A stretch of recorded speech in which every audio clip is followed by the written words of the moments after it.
So, Jujutsu Kaisen, the Shibuya incident arc. Let me just say right now. So I'm gonna take off my glasses so y'all understand what I'm trying to say.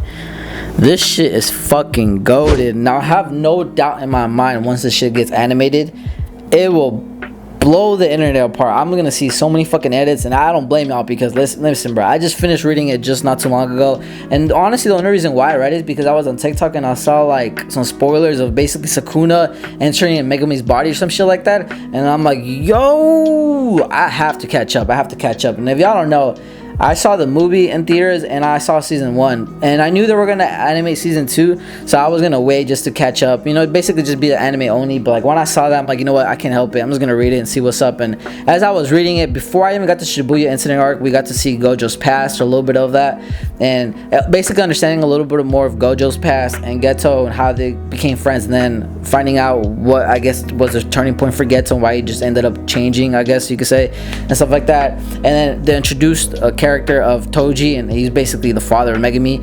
And let me just say it right off the bat, bro, he is cool as fuck. So whenever he gets animated, I don't blame y'all girls for just going crazy for him and stuff like that, because bro is OP as shit. Now when we got to the incident Shibuya arc, let me just say this arc has a lot going on, and I feel like what I really love about this arc more than anything is that there's consequences, and the way they executed Gojo just being out the equation, because we're being realistic. Gojo can end the series if he really wanted to, but since he's out the equation, now it gives the upper hand to the antagonist, and now we can see them, you know, obviously that was their whole entire goal, to get Gojo out with that split second and him entering this prison world type shit. And it was really smart how they executed that. And basically when Gojo saw Geto, he was a little bit confused, and that's all they needed, just enough time for him to basically, just for that 1 minute or quick second, or the cases, for him to just be trapped in the prison realm. And now that he's out the equation, everything just going down to shit. Basically, we're being 100% realistic. Now it's up to the sorcerers and everything like that to just try to get him out, and that doesn't work. And like I said, bro, this arc is just fucking cool, because in a sense the villains won and the protagonist lost. And from what I've heard, Gojo's still not even back in the Culling Games, and I have not read the Culling Games. Like I said, I just finished reading the Shibuya arc, but I just wanted to give my quick thoughts about it, because holy fuck, I had to read it a couple times, like maybe 2 or 3 times, certain panels, just so I can understand it a little bit more. But overall, I kind of understood it, and it's pretty self-explanatory. Just some fight scenes I wanted to read over the cases. But overall, bro, like I said, this arc is fucking peak, bro. And especially when it gets animated, like I said, it's gonna go crazy. Now, I'm not one of those people who tries to go in depth about every single fight or super like an analysis with arc and stuff like that. That's just not me personally. I kind of just like go to the major points of what I like about this arc, what I like about this character, and, you know, just keep it pushing forward. That's just me. That's just how I like to create my content. So yeah, but with that being said, there's other people out there who do a lot of great content, who talk about the Shibuya arc for like an hour, 2 hours and stuff like that, explain little by little. That's just not me, you know what I'm saying? I'm just gonna get straight to the point, get to the other major points and stuff like that. So it is what it is. Sorry for the spoilers, but listen, bro, you have not read the Shibuya arc, y'all got to, bro. And if you have, listen, bro, y'all, I'm not the only one who says this, but like, bro, rest in peace Nanami, bro, because when he died, bro, I was like, holy fuck, that shit is so sad. And how I like to read my manga, to be honest, is like I put like a certain type of song or music depending on like what's going on with the panel. And when I saw Nanami die, I'm like, all right, I'm gonna put some sad music and I'm gonna keep going, because I already knew that none of it was gonna happen. He was gonna die. And holy fuck, bro, I felt so bad for Itadori in this arc, because like bro went through a lot, bro, losing a sensei, then losing one of his best friends. And honestly, I don't think she's dead, but in Yuji's eyes, I can understand why he felt, because like bro, like what do you expect? Like, you know, you lose your sensei, you basically get killed by your older brother, and then one of your best friends dies, and like now you don't know what's going on, and you killed basically half the fucking population, you know what I'm saying? Technically it wasn't him, it was Sukuna, but like, oh bro, like I said, this shit has so much going on this arc, because like I'm so lost for words right now, because Sukuna ended up fighting Jogo, and how Sukuna came into play is basically Todori lost to Choso, and then basically he was just laying down on the ground where cases, and then Jogo, I think that's the dude's name with the volcano head, gives Itadori, or makes him just forcefully eat the Sukuna's fingers and stuff like that. And then Sukuna comes, and then those 2 girls, bro, holy shit, they got demolished. And the thing I really like about Sukuna's character, and what I feel like a lot of people like him, is that he's pure fucking evil and he does what he wants.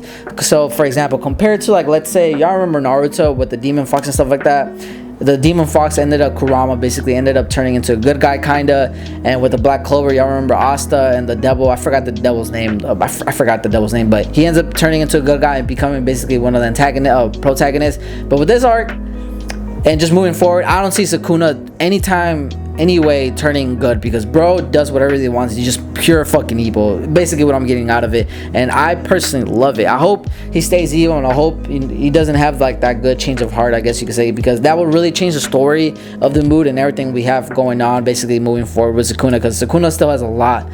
We still really don't know much about him and stuff like that, his plans and stuff like that. And so like I said, bro, this arc has a lot, and him fighting the volcano dude, and the whole entire fight sequence, it was just one-sided. Bro got dog shitted on. But what I really liked about the dialogue towards the very end, that he admitted to the volcano dude that like, you're a strong person, but you just didn't have what it took compared to Gojo and others. And so in that aspect, I thought it was pretty cool and stuff like that, just seeing that small little dialogue over the cases, I guess, like showing some type of respect, and then he just ends up killing him just like it's nothing. Like I said, Sukuna is OP as fuck, and then just him fighting Megami's, I think he's summoned like some cursed demon or some shit like that. Just seeing that, and bro basically destroyed like 300, I believe it was like 300 meters of the city. Like so many people got fucking killed, and then he switches with Itadori and basically tries to put the blame on Itadori. And Itadori, like, what can he do? Like, he can't really just mope around and sit down. So he goes to the subway station, and then he just as soon as he walks in there, bro, he sees Nanami, and like, oh my god, bro, that shit was just so fucking sad when I was reading that panel. Like I said, I had the music going on and everything, so I was like, holy fuck, rest in peace on my boy Nanami. And like, listen, bro, as much as I hate Mahito, he was a good antagonist for Itadori, because it was like two coins but two different morals of the side, because like he was like Itadori's like, why do you kill people and stuff like that, and then Mahito was like, why do you kill curses and stuff like that. So he's not wrong in that aspect, but like still, Mahito's still a fucked up person, like fuck him, you know what I'm saying. And so like I said, the whole entire fight was pretty cool, and just seeing Itadori, just despite everything that him going on, like I said, I forgot her name, Nobara or whatever case, she basically died, I guess you could say. I'm not saying she's dead in my eyes, but to Yuji, she died, his sensei died, and him just trying to push forward after everything just happened between the civilians and Sakuna taking over his body, killing a bunch of people. And so like I said, just him still fighting. And like I said, bro, I love what's the dude name with the boogie woogie, Toady, some shit like that. He comes into play, and if it wasn't for him coming to play, Itadori definitely would have died and lost, bro. Like, and honestly, we probably wouldn't even have a series still going on. But yeah, I love him so much, because he basically told Itadori, look, you may not have an answer right now, but you have to keep fighting. You have to keep fighting. Like Nanami and the others, we keep fighting no matter what. Like, essentially, that's kind of what he's trying to tell to Itadori. He wasn't giving him no motivational bullshit speech, because, bro, if you're like, oh my god, like I said, that whole entire fight sequence, and then basically him fighting Mahito, like the whole entire fight sequence, like I said, and he lost his arms. Like I said, this arc has so much fucking going on. Like I said, I'm so speechless. Like I said, this is more like my quick thoughts about what I thought about the series, and like, not about the series, but like the arc. And like I said, man, this arc is just crazy, bro. A lot of madness, and honestly, I cannot wait to see this shit animated, because now it made me go from loving Jujutsu Kaisen to just, holy shit, wanted me to get a tattoo of Jujutsu Kaisen somewhere on my body, because that's how good it is, bro, and I fucking love it. And like I said, I'm really excited to read the Culling Games. I heard it's a little bit confusing, not gonna lie. I'm most likely gonna hold off on that, just because when it comes to reading sometimes series, sometimes they can be a little bit complicated, and they're not so straightforward, which is good sometimes and bad sometimes, because I like to get things on the first try, but if I don't, I just feel dumb as fuck. But yeah, these are my quick thoughts about the Shibuya arc and what I thought about it. Let me know y'all's thoughts. Sorry it wasn't too in-depth or anything like that. Like I said, I was just trying to give my quick thoughts on what I thought about it, because like, bro, I had to, and I decided to make a little quick video, because I wasn't really working. It's bad weather where I stay at, so I didn't work or anything like that. So like I said, appreciate all of the support. If y'all want to subscribe to the channel, y'all can. If y'all want to support the Patreon, it really means a lot. Put everything in the description below. Like I said, sorry if it wasn't too detailed or anything like that. Apologize, but there's other channels that do it. I just wanted to give my quick thoughts about the Shibuya arc. And listen, bro, when this arc gets animated, holy fuck, man, holy fuck. But yeah, appreciate all of the support. I'll see you in my next video. Take care, take it easy, and yeah.